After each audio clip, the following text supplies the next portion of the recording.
dempel. Mekaten sinuwun. Iya Bagong. Matura karo bapakmu, bapakmu mesti wis tanggap. Oh nggih, ngestakaken dawuh. Nyuwun pamit nggih. Dulurku dulur. Sing ati-ati aja kaya bocah cilik. Sampeyan tak ngerti kekuatan kula lho. Wite kekuatan apa? Mungsa Kurawa menang. Wah, aku ya weruh. Gumun aku ngatasi Bagong kok kekuatane ngedapi-dapi. Aula saniki Bagong modern.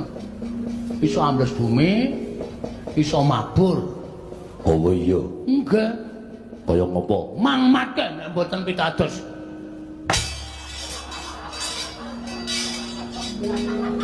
Seneng ta kowe? Bahagia ta kowe? Metu ra omong-omong. Sone iki nek metu omong. Modar. Dapusi ale Kang Putra. Wong minta slupe kok njur arep sapa-sapa arep dimuki bapakku barang arep diumuki wong bapakku wong ngerti kok arep diumuki. Mbok menawa kok wis Bagong Baliyo.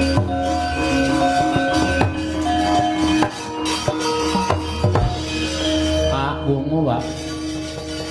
Wungu, Pak. Enten wong wedok ngamuk. Ngendikane Sinuwun Kresna, bapak tepang, bapak tepung, wonge ngamuk ora ana sing iso menang. Nek bapak mboten wungu warang kadempel ajeng diobong, Pak. Mang wungu.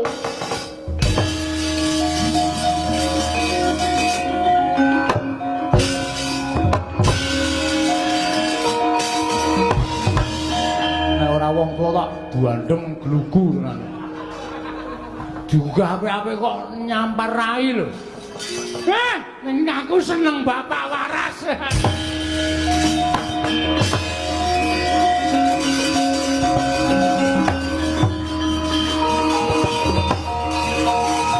Wah!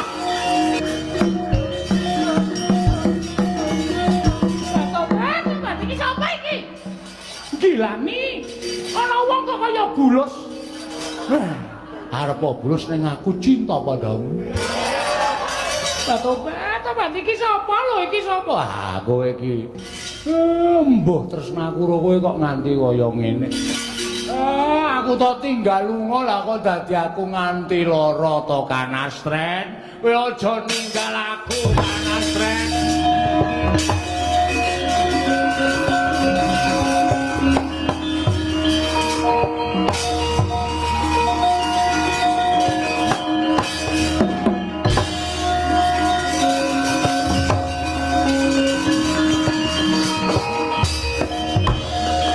Patihku Sirna Mergalayu Nalendra Pura Kencana Prabu Gudha Kesa ayo bela leganing atiku.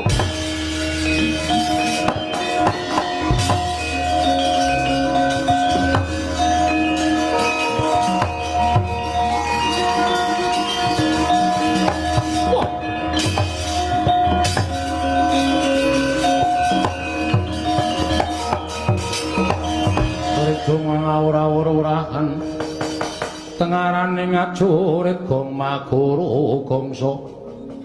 Nalendra ireng cemani sapa? Lho. Kowe rung tau tepung karo aku to? Aku rung tau tepung karo kowe. Kowe sapa? Nalendra Pura Kencana Prabu Gudha Kesa.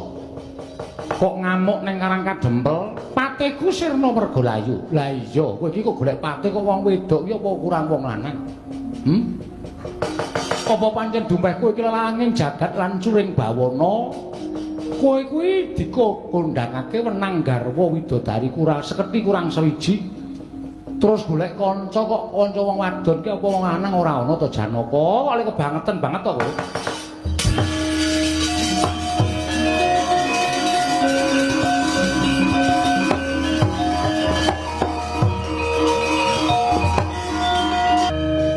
Kok lunga saka kraton nampi dawing dewa kinan rumeksa Sekar Jati Wasesa. Monggo kembang wis dipethik dening Si Abimanyu ditampa dening Kakang Semar menika kanugrahan tumraping para Pandhawa Kaka Prabu. Syukur yen to pancen kaya mengkono. Ayo Yayi kondur marang praja mesake dulur-dulurmu meninggi ngestaken dawuh Werkudara. Nggih. mlumpuk ning Karang Kadempel nanging resik ana dhisik aja nganti ana ingkang bakal munasika. Yo. Sekar Jati Wisesa. Piye? Aku ora iso nemokake nek aku njaluk pusaka telu.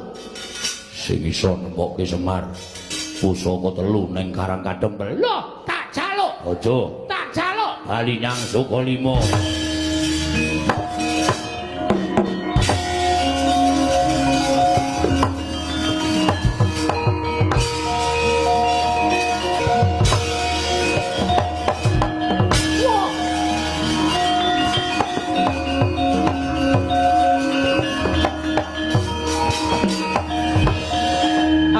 Madangi jagat tumunguk-munguk paneng sapucak ing bukir marbak bangsu mirat keneng soroting surya mega lan gunung